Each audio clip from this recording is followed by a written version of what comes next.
There was a famous memo written by a Disney executive in the late 1980s saying, hey, you got to check out this Joseph Campbell guy. If you follow the outline laid out in his book, The Hero with a Thousand Faces, you're bound to make money. This is the grand meta-narrative, or what Campbell called the monomyth.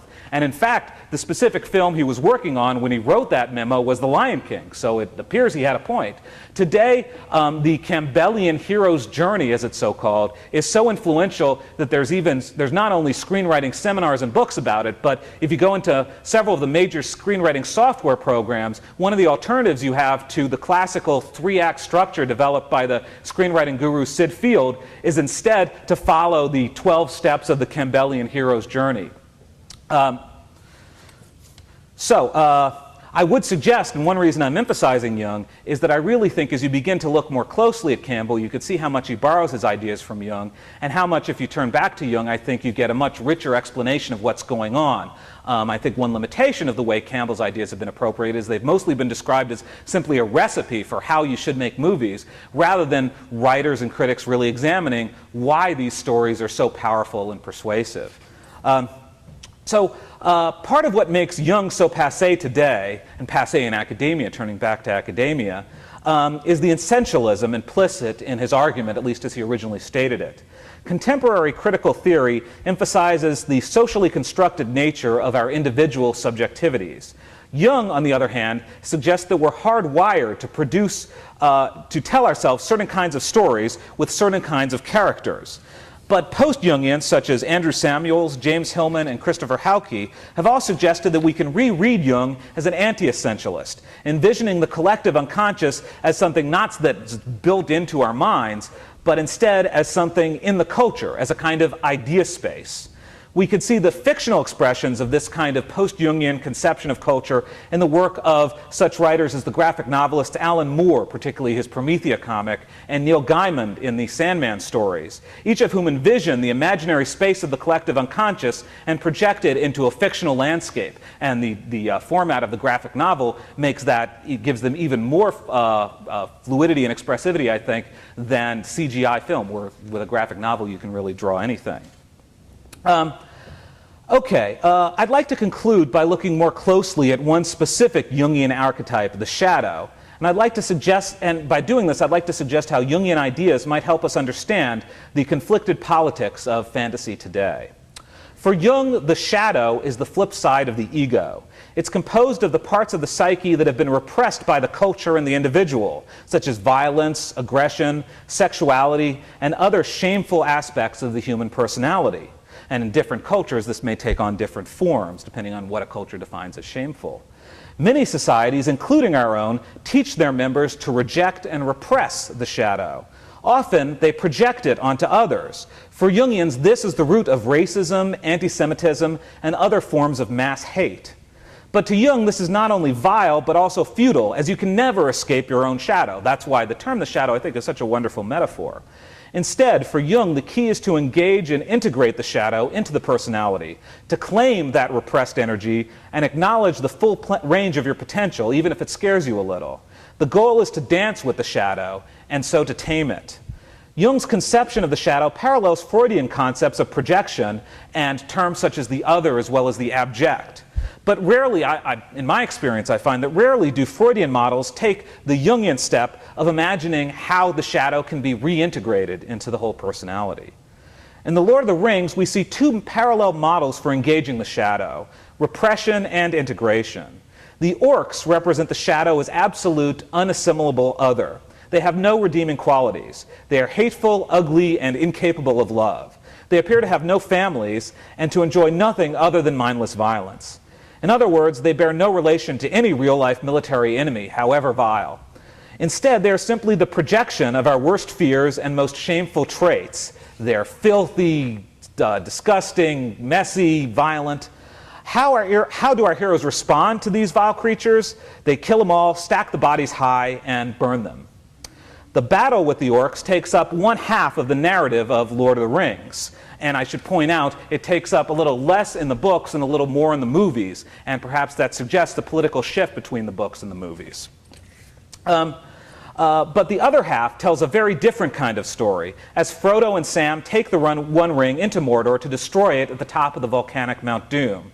Their guide through Mordor is Gollum, the former hobbit who was destroyed by his possession of the ring. Gollum is a very different kind of shadow, vile but also sympathetic. Early on in the Mines of Moria, Frodo considers killing Gollum, but Gandalf counsels mercy and suggests that taking pity on Gollum may pay dividends down the line. In the end, Gollum turns on Frodo and Sam, making a final lunge for the ring before falling into the depths of Mount Doom with the ring, destroying it.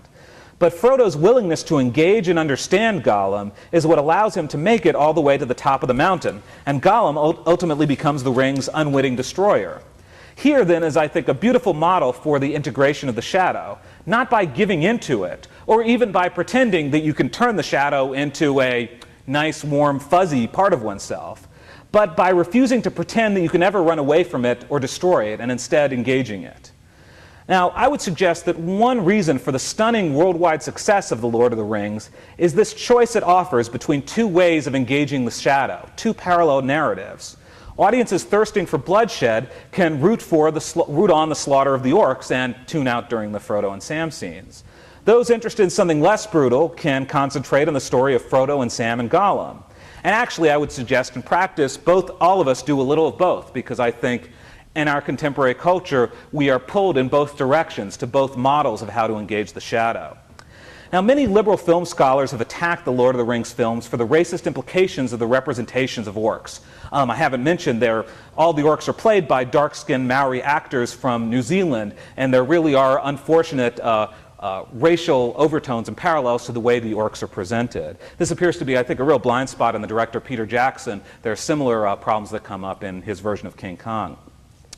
Likewise, many critics argue that the series' narrative of an epical battle between the forces of absolute good and complete evil distressingly mirrors the Bush administration's war rhetoric, both the original rhetoric of the War on Terror and the build-up to the war in Iraq. And again, it's really alarming and surprising how much the release of the Lord of the Ring movies parallels both first the attacks on 9/11 in 2001, the build-up to the war in 2002, and then the aftermath of the original invasion by 2003.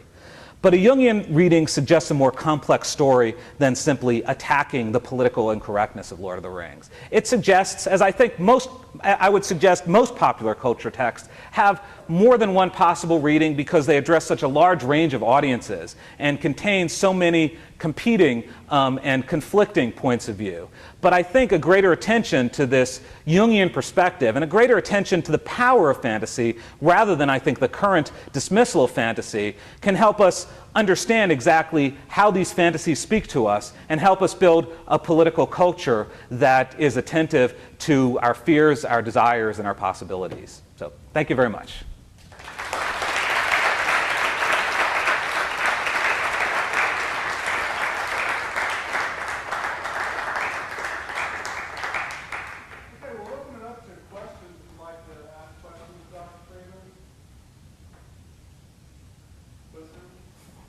So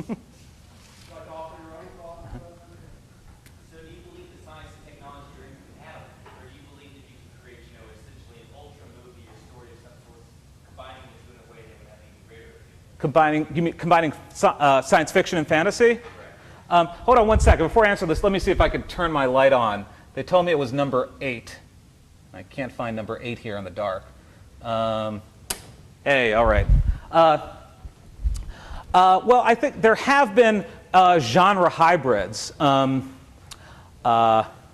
guess the genre that's sometimes called steampunk is an interesting sort of version of science fiction that's pulled into the past. I was just talking in the earlier class about the Gibson and Sterling novel, The Difference Engine, which is a version of that. I think it's really tricky to do well because they rest, I've been suggesting, on two fundamentally different sets of premises. There are also fictional worlds that bounce back and forth. I guess I'm thinking of the Piers Anthony wrote the Juxtaposition series, if I remember this correctly, and it's been some time. Half of it takes place in a sort of future virtual reality world, and the other half in something more like a fantasy world. So those are attempts to sort of bounce back and forth to do that sort of thing. So I think there have been some interesting experiments with it. I would also point out, I didn't get a chance to talk about this in the paper I read, but Star Wars, I think itself, is a kind of genre hybrid. On the one hand, it's obviously, and I was describing it here, as a science fiction film, because it's got all of this high technology like